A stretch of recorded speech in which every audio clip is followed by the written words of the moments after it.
Hello, human peoples. You're listening to the podcast network of Gamefully Unemployed.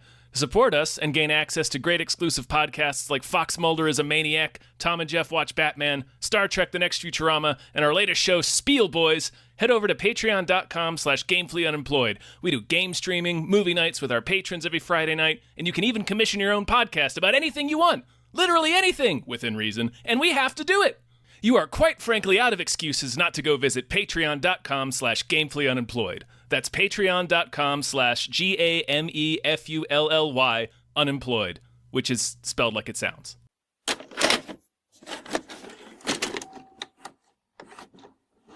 Time Ghost. That's what it should have been called. Why didn't they call it that? Time Ghost. Hi, everybody. Hello, everyone. My name is David Bell. My name is Tom Ryman. And we just watched Presents. Presents. The Ghost of Christmas Presents. You have a presence here. It's trying to figure you out. It's trying to connect to you. I did have to clarify that with every single person I told this movie about. Like I said, I'm going to go see Presents tomorrow. And they were like, presents like gifts? This is a Christmas movie? Like, no, presents like a haunting. I mean, which may also come with gifts. It would be cool if Depends the ghost gave him presents, right? Like, that would be... He kind of does. Yeah. He gives them a present. That's true. Yeah. Yeah. Okay, so this is the new Steven Soderbergh, David Koepp, who is... Before we get started, this is neither positive or negative. This is a David Koepp-ass script. Oh, yeah. Oh, yeah. Yeah, David Koepp is, for people who don't know, he wrote the adaptation of Jurassic Park. He was the writer-director of Stir of Echoes. He wrote the Mission Impossible.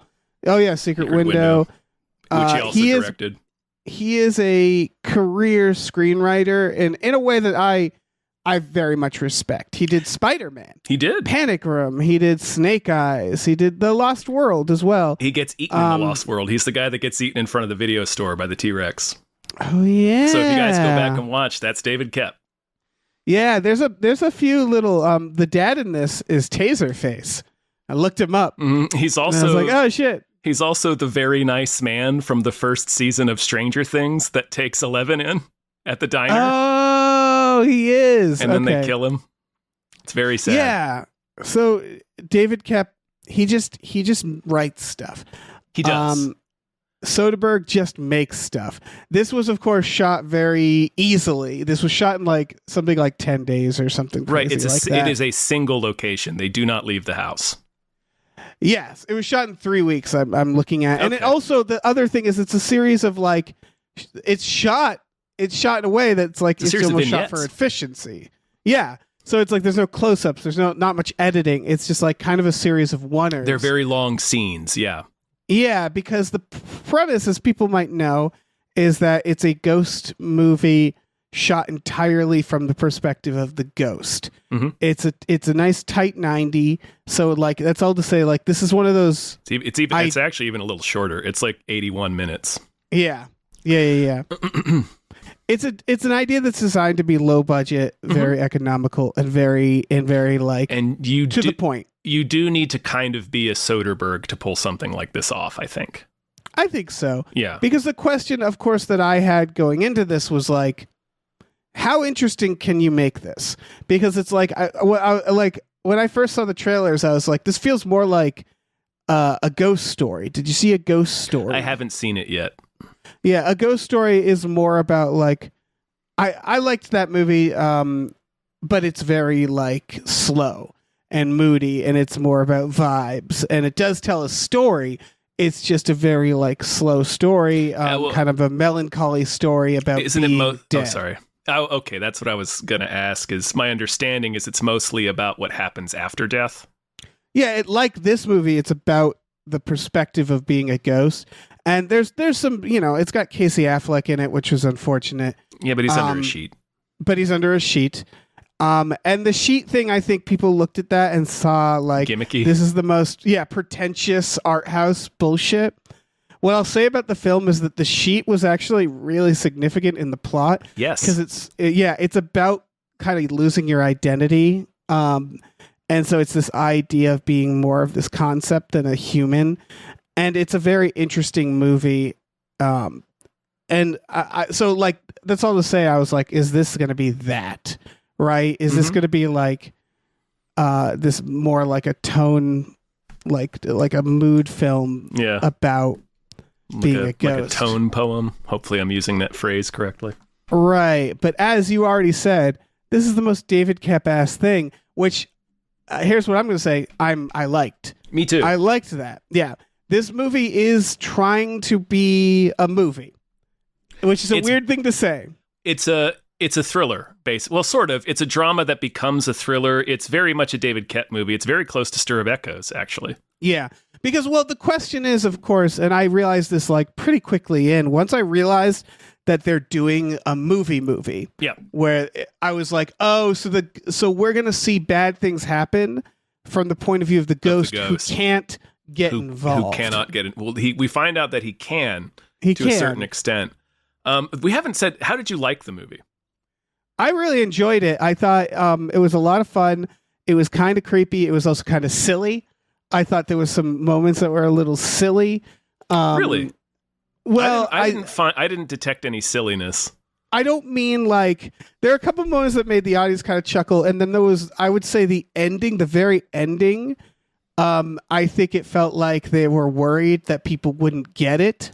Oh, and they to me, like, the ending line that Lucy Liu gives is really hard. Her performance is great. But it's sort of like, it felt like they were screaming it at us right there at the end, and I was like, I don't know if you needed to like have her say those lines. I'm of two minds on that, because I agree. When I thought the movie was ending, I was enjoying that they didn't specifically identify the ghost, but it's very clear it's the brother. Yes, spoilers. Folks. Or at least there would be think pieces written about this movie being like, here's why the ghost is definitely the brother. Yes. You know. Oh no, I don't mean that. So this is why I think everything's fine. I just think there was like a couple moments of execution that was like a little silly. And so like, and these aren't big notes, and I don't even know if other people found them silly. Can I finish my thought on that? You. Oh yeah. So I get it from that point of view. It's like, well, you didn't really need this. Like, this is kind of grabbing us by the ears and spelling it out for us. But right. Lucy Liu's performance in that scene, particularly when she screams when she sees him in the mirror, is the most horrifying part of the movie. It's great. Like that was gut-wrenching. Like, that was genuinely horrifying. But they have to give her the lines where she goes, "Oh my God, it was him. He came back to see me." That's what I had issue with. Nothing really, else. because that twisted the knife for me. Oh yeah, for me, I was like, that felt like they were like, for the people in the back, this is what happened. You know what I mean? Like, it felt like they needed her to. They were like, you need to say this exposition while doing this performance, and like, she did a great job. It seemed like it was a lot to have to do in that moment. Yes, and I think she does it. She's very great. well. Like, it is horrifying. It's in terms of being a horror movie, that's the worst scene of the movie. Like, that's the one that got me. Like, she lets out this. Her having to realize scream. It is key. Yeah. I think. And to me, her saying my boy came back to see me. He came back to see me. Like, that didn't strike me as silly at all. Right. But I see what you're saying. It is kind of underlining it. Is that what she said? Because it sounded like she was. That makes a little more sense. What did you think she was saying? Because I thought she was saying he came back to save her, and I was like, you don't have to say that. Oh no! She said he came back to see me. See, that's because you remember they have a conflict throughout the movie where way less silly. He's her favorite. Like, we learn that she's embezzling money, and she has a conversation with him while she's drunk, where she's like, I just want you to know everything I did it for you. And he's kind of like, what the fuck are you talking about? Yeah, no. So there's some family dynamic stuff we got to talk about. That's very interesting. I loved that so much, because once you figure out, like, partway through the movie, they get a clairvoyant in there who says, like, they don't experience time the same way. Yeah. So did you also, like, the moment they said that, I was like, okay, which one of these people is dead? It's going to be one of them. But the movie is constructed in such a way there is enough conflict, interpersonal conflict and drama and stakes and arcs between each character that it could be any one of them.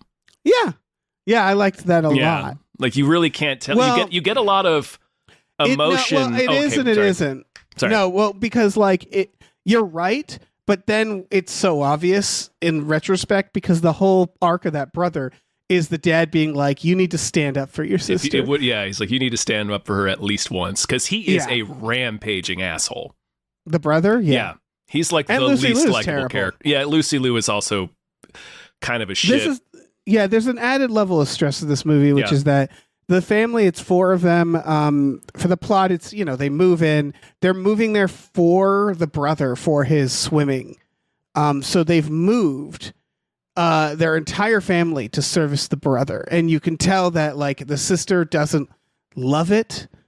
And her friend has just died. Yes, she had, and she seems immediately aware that there's something in the house, which they explain later being like she went through this trauma. It sort of left the door open to the other side, etc. And even I didn't even need that explanation because it's just like, well, some people like that's an old trope in supernatural fiction. It's just some people can sense the presence and some people can't. Yeah, I thought they were trying to hide the most important thing, which was the out of time, right? Like that's the biggest piece of exposition that really needs to get out with the psychic. So I felt like they needed a reason for a psychic to be there, and they needed to really have you're right. I didn't need it, but I get why it's all in there. It also sets up the mirror. Yes, it sets up the mirror. And that tone. The tinnitus tone that the ghost uses to get people's attention sometimes. Wait, what is that? What part of that? Like there's that. But how he does uses that set that up? He uses that tone to draw people to the mirror sometimes, and he also just uses it. Oh yeah. In addition to like that pulse that he does, it's one of the things he tries to do to get people's attention. That we see the ghost can manipulate in certain ways. He can move objects to an extent. He can do some kind of force to. He has powers. People, huh? Which he has superpowers. He does. Which this didn't get a huge audience powers, response. That's the question, right? Is like he can move shit around. So like, I didn't mind it because I was able to sort of in my head that's go a ghost like, thing. Like ghosts. Exactly. Like we know but ghosts he can cleans manipulate a room for her. Sort of. He stacks up some books. Yes. That's not much. And then he knocks over the glass later. So like, the question of course I think is like, why can't he stop this guy later? I didn't mind it. Yeah, it seems like he's pretty limited in what he can do. Like he can manipulate objects, but like maybe he can only manipulate objects. Right. And also like it doesn't seem like it's super easy for him to stack the books. The thing is later when he's angry and flies upstairs and wrecks the brother's room when we find out he is wrecking his own room. Yeah. That's like the most force he expends. But it's like he's angry there. Yeah, I almost wish they did less of it. Yeah, that could have been because like he would have been. You think he would have been angry with the guy trying to kill his sister? But like, right, it does seem like he's limited, and you get the. One of the things I wanted to talk about is they actually managed to make a character out of the ghost, and you're able to identify even its emotion in certain scenes just by the way the camera's behaving and moving, which I thought was it moves very fast sometimes, like excitedly. Excited, you can tell when it's interested, when it's recoiling, when it's sad, when it's angry, and that's why one of the reasons I said earlier that you kind of need a Soderbergh to make this. Yes, it's just a really compelling way to make a character out of that Jaws POV shot that we're all familiar with. For sure, yeah. More so than it is in Jaws, because it's a character in Jaws, but it has one motivation that we're all clear on. In Jaws, it's always going forward, right? Yeah, that music is going forward. We know what his motivation is in every scene. No, this is a lot more fluid, and you do like them sort of explain the ghost is confused as well, where it's like it's not quite himself. He doesn't really know what's going on. Yeah. He gets mad at, like, when he gets mad and wrecks his own room, it's because he did revenge porn. Like the brothers on the couch bragging about how they pranked this girl and then leaked this nude photo of her online, and it's clear he did it. Yeah. And then the ghost races upstairs and trashes his room.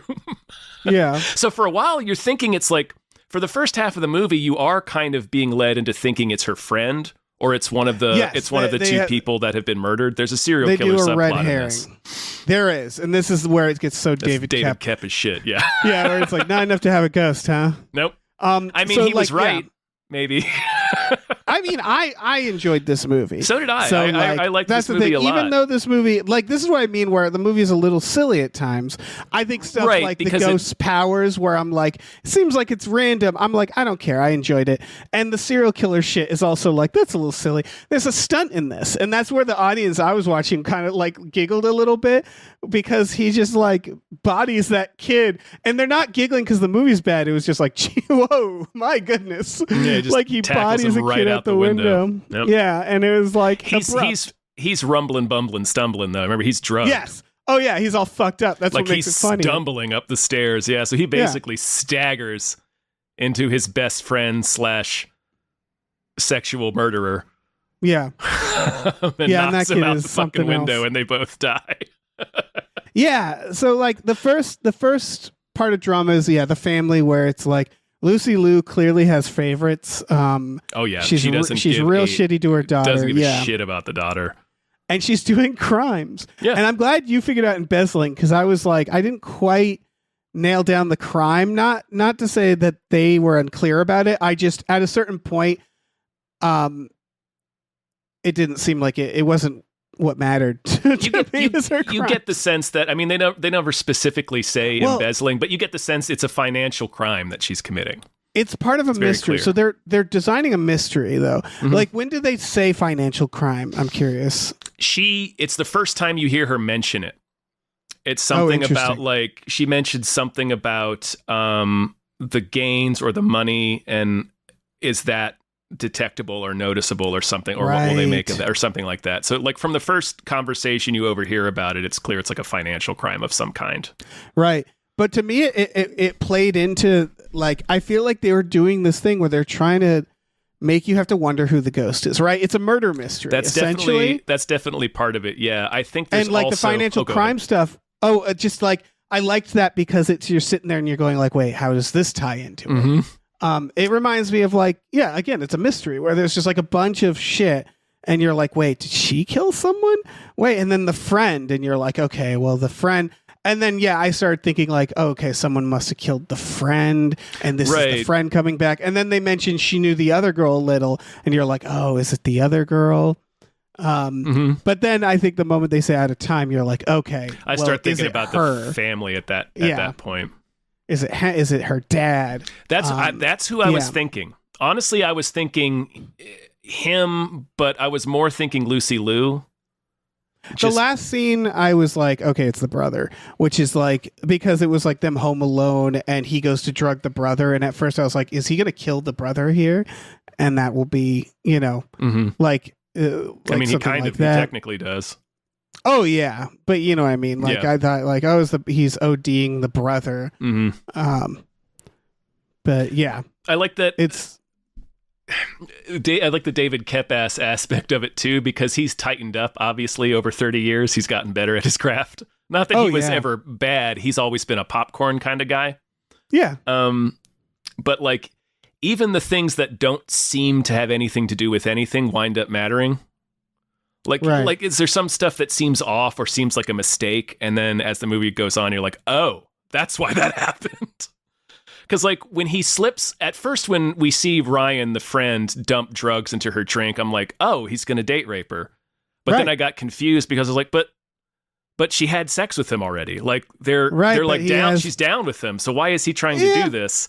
I was like, that's a little weird. I don't know why he's doing that. Like, I just figured like, well, this guy probably just really likes that control element, right? Yeah, that's what I settled on after a while, but I did feel like I was having to do a little bit of the movie's work for it. And then of course they reveal that's not what he's doing.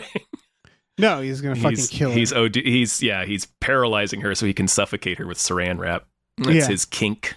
That's his thing. He's a real fucking weirdo. He's a flatliner. I mean, he's one of those dudes that suffocates her to the point of death and then lets her breathe again.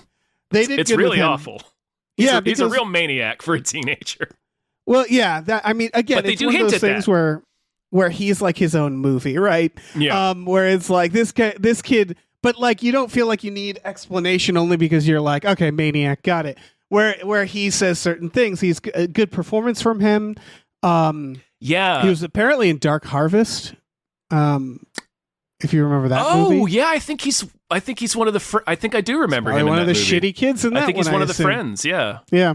But it's the thing where he keeps telling her like, "Hey, you got control. You have control." Yeah. And the moment he was saying that, I was like, "This guy." Because why else are we watching this? Where I'm like, we're not going to watch them have a good relationship. He's saying you're in control, but he's saying it in a way that is pressuring her.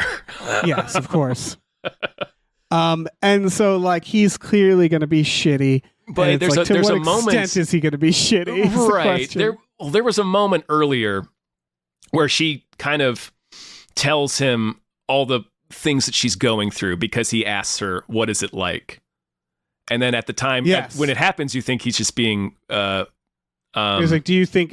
Yeah, where he's like, "What is it like to lose a friend? What do you think it felt like? What do you think it was like for her?" And you're just like, "Oh, he's just." Well, because they're kind of having a conversation, so you think, "Oh, he's the only one who's asked her about this." Right, and he's a moody teen. At first I was like, okay. Yeah, these are two like they like teens love talking about shit like this. Yeah, teens, and then because adults avoid talking about this stuff, so like kids are fascinated with things like this. Yeah. Especially when they're faced with it. Yeah. Yeah. And when he gives her a hug when she's like crying, and he gets super intense and starts to talk about how he never feels like he's in control. He's told what to do by his parents. He's told what to do for everything. Shit. And he's like, I used to carry a razor blade around in my glove. And he's super intense. And in that moment, I'm just taking it as, in that moment, I kind of was reassured by that weirdly, because I was like, oh, this guy, he kind of knows a little bit of what she's going through. Right. But of course, we find out later that intensity was real, but in a different direction. Well, let's think about her. She's also intense. Yes. Right? But she's very intense. It works really well because you see it all from her perspective. So you're like, she's a moody teen. Yeah. And again, all teens can be weird and intense about this shit. So it's like, again, she's had a friend die too. So that really, like most teens that I knew were death obsessed, but like none of us had actually lost a friend or anything. She's actually lost a friend. So that must really be difficult to deal with when you're a teen. In retrospect, this movie is very obvious, right? It all fits in neatly enough that you're just like, oh, of course. But I don't think that's a bad thing. I think that's a sign that it was written well. Like, yes, a lot of people. I also think. Oh, sorry. I also think it was advertised well, because if the movie was like, this ghost has to solve a murder in the house, right, that would have been stupid. Yeah, it's the fact that you don't know necessarily what the intent of the movie is. That's a big, that needed to be preserved, and I'm glad they recognized that. Yeah, and as you're watching the movie, you're slowly trying to figure it out, where you're like, what's gonna be... Yeah, what is this ghost? What does it want? You're not sure if it's evil at first. You can't tell. Yeah. If you know enough movies, you know at a certain point, you're like, I bet this ghost is the good guy, because we are seeing it from the ghost's perspective. That immediately creates empathy. And in fact, it would be interesting to do a version like, in A Violent Nature, where it's like, oh, the ghost is actually bad. The thing is that would be like kind of hard to do for a ghost movie, specifically. Maybe because like I was saying in this one, for like the first maybe third of the movie, I wasn't sure if the ghost was good or bad. Yeah. But so you could still do like you can do it. The Ring does it. Or at the end, it's like, you shouldn't help the ghost. Oh, yeah. Yeah, you could do a version of it, but there's like this one. I just mean fundamentally from the perspective of a ghost, it's hard to do things like... Yeah. I mean, they work with it. They work with the idea of like, they have a couple moments where it's right in someone's face and they look directly at the camera, and that gives you this haunting feeling. Right, when the psychic keeps looking at him. Yeah. Yeah, that's great. But like real surreptitiously, she'll keep just glancing over at him. That's really cool. And so there's a way to make the presence of the ghost creepy, But for the most part, it's like you're kind of comfortable in the ghost's body, where it's like a movie like this works better when it's like the ghost is watching something that's helpless to avoid. And then just the like there's this weird mix of like, it's interesting how melancholy and horror go together. Yeah. Where they mix really well. I think of Lake Mungo, a movie that really mixes that feeling. It's because they're both kind of meditative. Not meditative in the way that it's relaxing, but they're things that you think long and like it requires a lot of thought. I guess I'm not quite elaborating it well. It's something you sit and stew in. Yes, and without spoiling Lake Mungo, and like again, A Ghost Story is similar to this. There's been a few movies that's kind of figured this out, which is that like, you know what's weird is this movie doesn't have this that much because of the time travel, which is that when you're a ghost, you're like the idea of being a ghost is fundamentally horrifying because you're watching the world move on without you. Yeah. You're watching everything kind of drift away, and if you can't move on from it, you're watching them move on. Yeah. And that's like horrifying in an existential way. And this one is actually because like I thought that's what I was watching at first, because it's like big empty house, this ghost wandering around from shot a family. One, from the first image, that first scene where it's just him going through the completely empty house, you get the total gut punch of extreme loneliness and melancholy. Right. It keeps hiding in the closet, which I'm not sure why. I guess just because it's her room. Yep. But it keeps hiding in her room. But we don't know what to make of that intent at first. No, not at first. It's not clear at first. So I think Soderbergh does a pretty good job of towing that line. And then in Act 2, it sort of becomes clear that the ghost is... Well, actually, it's still not entirely clear that the ghost is benevolent. There's a weird thought of like what's going through the ghost's mind, right? Because it's a time loop, which, first of all, that says all sorts of fucked up things about time travel, right? Sure that does. Time is inevitable. Second, time is intrinsically a paradox. Yeah. Yeah. That's the other thing. Yep. Is the ghost causes its own demise, own death. Yeah. Which is such a fun little thing for them to do. And then it's like, does the ghost remember its own death? Is that why it's in that room? Because it knows it's going to die in that room at some point. And I think the psychic says that we never really know. Technically, it dies in the front yard. Technically, yeah. But the psychic says something that it could be drawn to a spot in the house. Right. For some reason, it might not understand why. So we don't really know if it knows. I think it's because it knows that this is where all the bad things are going to happen, right? Like it just, probably. And the movie is such a great punctuation. The movie, after he visits his mom, the last shot is the ghost leaving the house. Going up into the sky. Yep. Moving on. Doing its Casper thing. Yeah. Mm-hmm.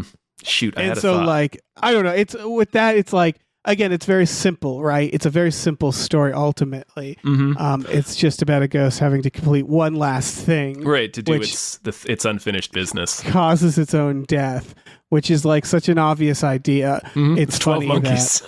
Yeah. And the idea of someone being haunted by themselves, I feel like that's happened before, I'm sure, in a movie. Lake Mungo. Oh, yeah, Lake Mungo's kind of that, isn't it? Yeah. Spoilers. Everybody, if you haven't seen Lake Mungo yet, it's like 2011 it came out. It's awesome. It's one of the best ghost movies, I think, and it's so deceptively... That and Personal Shopper, yeah. But I love Personal Shopper. That's another one about grief. Yeah. About the sadness of... This is actually a little Personal Shopper too, only because it has ghosts and maniacs, like living maniacs, and dead maniacs, perhaps. Oh yeah. It just mixes really well for those reasons. I think I think the moment that it became, obviously, the moment it becomes very clear that the ghost is benevolent is when it slaps the drink. Yeah, that's when it's very clear. Oh yeah, I figured when it like stacks, was pretty early though. When it stacks the books, you're like, well, he could be doing that to freak her out, right? You know, that was just the most clear its intent was up to that point. Yeah, it's like, oh, it doesn't want this to happen, so clearly it cares about her, so it's benevolent to a degree. Yeah, Yeah. Yeah, because it's the idea this ghost is at first like obsessed with this one girl, and you're like, yeah, what's your deal, bro? Well, you could infer, and that's what I was doing at first, that it's because she's the one that notices him. Yeah. So he's immediately drawn to her and just follows her around. I just always assumed the ghost was going to be benevolent in some way. I also think I don't know. I like that version of ghosts more. I like the idea of ghosts sort of being more chaotic, neutral. And it's like, which we're is kind scared of the idea them. of them, right? Because they're just a total slave to whatever emotion is causing that spirit, right? And you can do it in a creepy way. I would argue The Shining, for example, like, I mean, maybe this is more in the book, but the impression I always got off the movie, I mean, they talk. I do think they talk about more in the book of the idea of like the ghosts in that being imprints rather than ghosts that are echoes. Actively trying to haunt. Because the house itself is what's evil in The Shining. Yeah. So like the ghosts aren't trying to get him to kill his family. He's just being like, it's the reflection of this guy. It's the house using. It's the house. The hotel wants him to kill his family. Yeah, and it's using the ghosts to help it do that. Yeah, and so they're like, it's sort of like they're just seeing these things that happened play out again in the hotel. Right. Which is a cool idea for a ghost. I love the idea. I mean, who does this incredibly is, of course, Mike Flanagan. Mm-hmm. The fucking Two Storms episode is this. And also, we were just asked, being haunted by the ghost of yourself. You know, that show also does that. Fucking it sure does. Yeah, Hill House. That's right. I'd forgotten about that. And that's a really good example of, again, the melancholy of being a ghost, of like the watching everybody. It's part of the, like, there's I don't want to talk about a different thing. I just wanted to say real quickly, the ending of Hill House is so interesting because it's very bittersweet and it's also very horrifying. Yeah. Yeah, I mean, Mike Flanagan is so good at this. Bly Manor also has that, where I really like this idea of ghosts, and it's been done. I think Bly Manor did it really well, which is that ghosts are in a loop. In a time loop, yeah. Yeah, where they're not necessarily, yeah, exactly. They're not necessarily being mean. They just are, they're doing a thing that they like this one thing. The movie A Ghost Story also handles this. A lot of the ghost movies do has this. One thing it's trying to achieve the entire time. That's pretty common in supernatural fiction too. Right. Where they're just repeating the same activity over and over again. Yeah, that's what's funny about this movie, where we say you can't help to be David Koepp, which is like, he's doing that genre, but he's like, what if it was a little more awesome? Like, what if like the ghost really wanted to like throw a dude out a window? You know what I mean? Where it's not subtle. There's nothing subtle about this movie, I would argue. No, there is. Ultimately, I mean, in what the ghost wants. The emotions of the ghost, scene to scene, are subtle, but they're well. But the goals are very when at the end you're like, oh yeah, that makes sense. Well, yeah, toward the end, yeah. But in the beginning, where he's still creating suspense over the ghost's intentions, it's more subtle. But yes. But yeah, then it just becomes a standard popcorn movie. Well, not a standard popcorn movie, but popcorn movie. It's a thriller. Yeah, it's a thriller where at some point you're just watching, and like I get what they wanted us to doubt at the end, because this guy, like you said, is trying to kill this girl with saran wrap, and I think the idea is like, you're wondering like, oh, is she the ghost? Maybe, but that wouldn't make any sense, I guess, for a plot where you just watch her die then. Yeah. Because she can't stop her own death. That would be interesting. She stopped her own death and then the ghost vanished. Yeah, it could have still a time been her, paradox. Yeah. Mm-hmm. But at that point, the paradox is built into the premise, so it just would have been in a different direction. Yeah. But I like that idea. I like that idea of ghosts. I think there's a similar thing in the book, at least, of what dreams may come. So it's not like unheard of, but the others. It's the fucking others too. Wait, the idea that ghosts don't know they're dead. Don't know what time it is. Oh yeah. 'Cause the ghosts- I mean, I think what The ghosts in the we're others are like 100 years in the past. Well, not or like well, 80. you can't. That's the thing is you can't quite tell in the others. I actually wish they made the spoilers for the others. The ending more modern, because if you remember, it's not that much more modern. Like reality. I didn't quite. I thought I remembered. Oh yeah, it being no, it's more clearly it's still modern. it's still like old school family. Ah, okay. Yeah, I think that would have been really cool if it was like a fucking modern car. Like you're remembering the better version. Right. of Yeah, that my offer. brain is filling in the better version of the movie. But Yeah. no, that's how it ended. The others is a really good mix of trying to do this premise while keeping it scary. While keeping it scary, yeah. This movie, I don't know if I ever. Again, It's tense. more haunting. It's closer to Lake Mungo. Yeah, Lucy Liu is fucking. She's so good in this. Yeah, because I had no again, idea she was in it. Oh, Like, really? I was doing knew. like triple takes in the first scene because, like you You're said, like, you is never that get fucking close. Lucy Liu? Right, because we never Yeah. get close-ups really. So I was like, wait. Yeah. I liked. That's the other thing about this movie that at first kind of rubbed me the wrong way, and then I get why they did it, which is that the family was so like it was just like, okay, so you have this family, and some of them are just terrible, and some of them are really nice, and Yeah. I'm like, what the fuck's with this family? Like where Lucy Liu is like really mean, and the son is really mean, and then the dad is really good, and the daughter's really good, and I'm like, this is weird. Well, And the daughter's not really good. She's just going through a lot of shit, and she needs a lot of care and attention that she's not getting. she's vulnerable. Yeah, right. she's You're on extremely her vulnerable. side. Yeah, So it's just like she's still a shitty teen at times, but she's going through a lot. right, and I guess the dad's just trying to hold the family together because everybody is fighting. And they were it was more just like two of the family members were like villains in other movies. They were like unreasonable. Well, not Yeah. unreasonable. Lucy Liu, you understand why she's behaving the way she is because she's probably about to go to prison. Yes. Yeah, but she's like enabling this terrible kid. Yeah, and the brother is just spoiled. He's the golden child.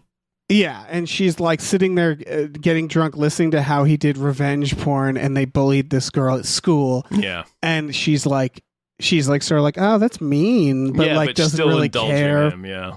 Yeah, and it's sort of trying to explore like how does a person like this exist, and like in my head, partially, and I'm not saying they don't exist. Well, I feel they like obviously exist. they exist, but I feel like this is like how does the stereotype Hollywood version of these characters exist? Does that make sense? Where it's like they felt so overtly evil. Yeah, but it's fine because it's David kept being David Kep, right? And where it's like no need teenagers- to be complicated about right. this, you And know? teenagers don't need an excuse to behave like this. Right. Like yes. we all behaved like this to a degree. I'm not saying Yeah. we all did revenge porn. It's more of her where it's like, yeah. She's indulging him, yeah. Where like you could you could see a version of this kid existing that wouldn't tell it's the idea of him sitting around bragging about it to his mom makes me go like that feels like weird and evil. I mean, how do you think shitty rich people turn into sociopaths? Yeah, that's true. Because Yeah. they're like, I did this to this. Like, I listen to how I railroaded this guy. Right, And their you're right. Trump-esque father. Yeah, that's what they're Or trying mom. to do. I Yeah. think it's that with the combination of the dad being so the opposite Yeah. that it just felt silly for a little bit, or not silly, but it was just jarring for a little bit Obviously, until. like, Go ahead. I'm sorry. obviously the point of it is sort of to give them the arc. Where like at first I was like, why are we doing this? And then it's like again, it's one of those things that's really obvious. It's like right. Because the other two characters don't need to fucking change. Like we need people who need to change. So these are the people who have that like the actual arc, Right, of the and movie. the motivation behind their behavior is believable enough for me. Like he's spoiled rotten, and she's thinking she's about to go to prison. So yeah, she and doesn't. again, she doesn't just- have the space to worry about what's going on with the daughter. And she's just shit-faced all the time. And she's getting hammered all the time. Yeah. But these are all like super, well, not super common problems, but super common dynamics. Yeah, I mean, the interesting thing is like this, on top of it, and I thought that it was going to be more about this. Mm-hmm. It's not about it. It's not about it, but yeah, it's the presence of the serial killer kid where you're like, wow, there's so much on top of this. Yeah. Which is, that I thought it was just going to be like, wow, we're going to have to watch this fucking ghost deal with this dysfunctional fucking family. Yeah. I want the version where the ghost is just like, I've had enough of all this bullshit. Well, and that's what you feel like it might be at first, right? Which is like, you guys suck. I also wasn't sure at first if the ghost's presence was making them angrier. Oh, that's a good that, that's again, a good like point. when I wasn't sure whether the ghost was good or bad, I'm like, is the ghost making them this way? Right, because for a while, again, there's so we don't much know them. happening. We're getting introduced to them. Yeah, and there's so much happening that you're just like, I don't know what part of this is important. Is going to be, and all of it's important, but right, what all part ends of up it's being like important. key? Yeah, and some of it not being important is not a bad writing thing. That's a fairly common. It's red herring. Well, it's very common trope in mysteries. Yeah, stuff like the mom and the son being kind of shitty is important ultimately for the arc. Yes. Yeah. And so like, and this kid kind of learning not to be a piece of shit. Yep. He used to be a piece of shit, but he's not anymore. Yeah. Except he's a ghost. Slick back hair. I used to be a piece of shit, but I'm not anymore. But it was slop 'em up. Slop 'em up. Slopsticks. My dangerous night's crew. Because there was so many ways this could go where I was like, is this ghost going to Mary Poppins this family? Kind of. Is it feeding? Yeah. He does fucking fly away at the end. Yeah, he sure he might does. be holding an umbrella. We don't know. Yep. He's a ghost. I imagine he can do what he wants. Yeah. I mean, we don't know. Maybe that's hell. Maybe he's going straight to hell. Hell usually isn't up in the sky, but maybe it is. But yeah, maybe it's reverse. Why not? Reverse hell. Maybe heaven's in the earth. We don't know. We don't know. We don't know. No one's given us the rules where that kid is going at the end. The sky maybe feels he's more still aspirational, though, so I feel like heaven is up. Maybe it's like you got your wings. It's like, does that mean I'm an angel? And they're like, no, it just means you're a ghost with wings now. So you can like fucking like it's just way more fun now. Yeah. It's like, oh, okay, cool. I mean, I know we basically did this in a cracked short, but it'd be funny if like you got your wings. Oh, does that mean I'm an angel? It means you're a demon. Yeah. Straight to hell. Oh, yeah, man. we don't know. But yeah, it's I like again I feel like I'm like making fun of this movie a little bit, but that's kind of what the fun of this movie was, which is that when I went into it, I was fine with this idea, but like after watching the movie, I'm like, yeah, I kind of didn't need something that was like meditative. Like I kind of like this version of it, which it was like, let's make an entertaining fucking movie where it's not like... It's a little bit of both, honestly. It's a little bit of both, meditative, and it's just a popcorn thriller. Yeah, I would argue the meditative side is very, very simple. It's simple, but it doesn't need to be. Yeah. Like Spielberg is good at this, where he doesn't get super deep, but he gets the ball rolling on some really deep subjects, if that makes sense. Oh yeah, I would argue most filmmakers, like you look at like Jordan Peele, and it's like he's making a piece of entertainment. Yeah, what he's making is entertaining. It's fun. It's funny.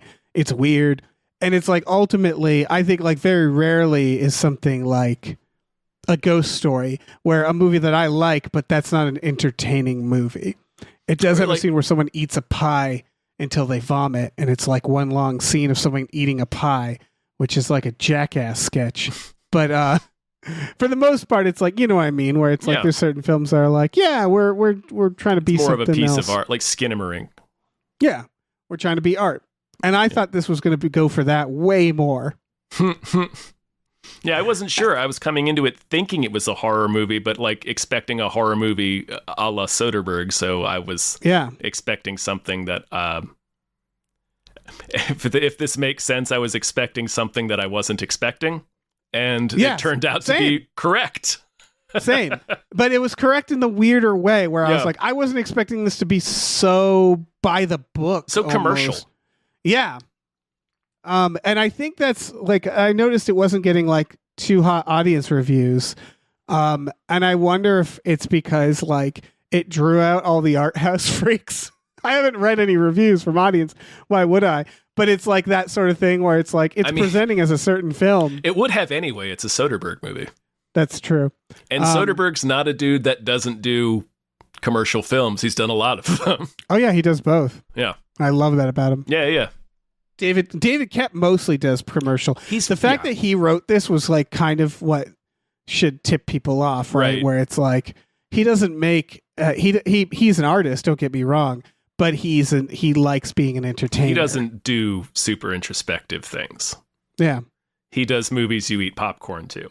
And again, I didn't need it necessarily. No. I do like this premise.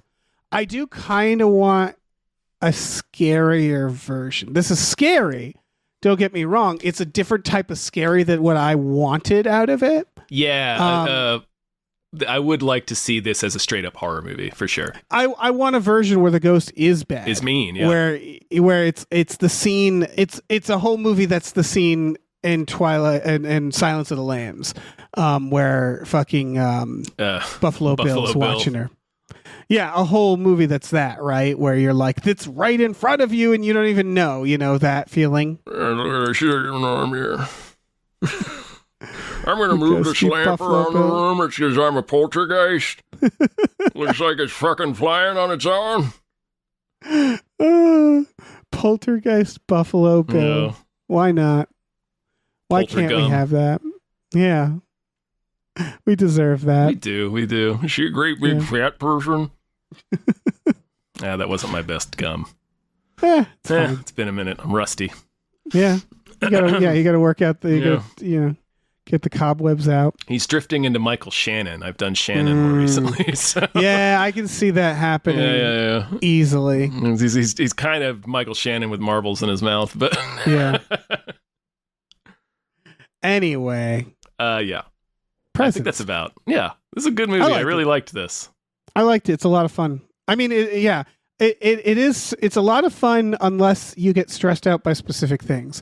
I will note that. Where it's like there's a teenage predator, there's a dysfunctional family. Like these are things that kind of like stress me out, but not in any like deep personal way. Mm-hmm. That this movie might like stress people out that didn't want to be stressed out in that way. You know what I mean? Yeah. Because the ghost side isn't what is stressful in this movie.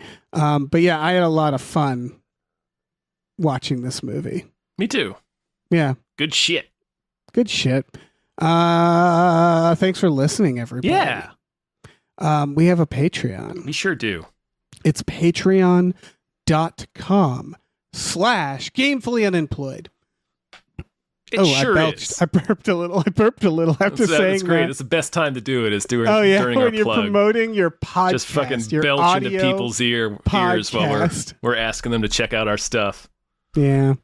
Sorry, everyone. Listen, we have exclusive podcasts on there like Tom and Jeff Watch Batman, Fox Mulder's a Maniac, Star Trek Next Futurama, and Spiel Boys. We watch movies every Friday night with our patrons as well. Fun movies. Yeah. Mostly fun, not always fun. Yeah, I mean, we take swings sometimes. Yeah, listen, sometimes movies is hard work. Yeah, we look at movies like Microwave Massacre and we're like, well, obviously we're watching this. Yeah, we're checking that out. And they're not always hits. They're not always hits. But sometimes we discover something magical. Yes. It's a journey that we're all making together. Yeah. We're all holding hands and we're leaping out that window. Leaping into the abyss. Yes. Hoping together. hoping there's soft pillows down there and instead of teeth. Instead of teeth. It's all teeth. The universe is teeth. It's always teeth. Spoilers.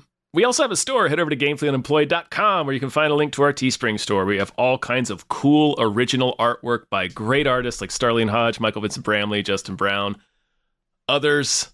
Check it out. You can get it on t-shirts, mugs, stickers, posters, all sorts of things. Really fun stuff. Check that out. Get Mulder's face on a mug. Mulder's face Drink on your a morning mug. coffee out of Mulder. Out of his head. Out Or of his Skinner's head. face. Ooh, yeah. Yeah. I do kind of want to design, like, we don't have this capability, but like a Skinner mug that's like a 3D, like sculpture Oh, that's like of his head. Walter Skinner. We Yeah, need it's like this. his head. Yeah, we can drink out of the top of his I don't even need to cleanly sell it. shorn I want it. paint. Yeah. Someone make that for us. Please. And then give it to us for free. Yes. Yeah. And also give me $5. Yeah. If Yeah. you all give me $5, We'll we can do stab something you. really special together.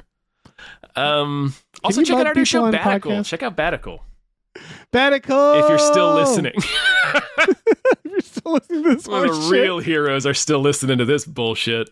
No, what they're doing is they're like, I'm washing the dishes and I can't touch my phone. Exactly. I'm getting out of the shower. Yeah. And it's just like, listen, Or I'd shut you off if I could, buddy. Yeah, We're done. You're taking a dump and you got You got poop on your all over your fingies. hands. Yeah, you got poop Yeah. on your fingers. And you're Don't like, wanna touch your listen. iPhone. Yeah, exactly. Like, we all know we're done here. Is Yeah. there any revelation we can say here at the end to reward people?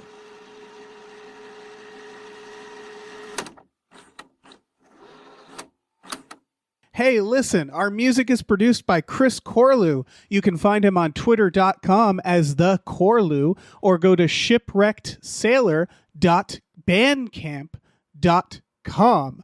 Our channel artwork is produced by Michael Vincent Bramley. For more of his work, go to mvbramley.art.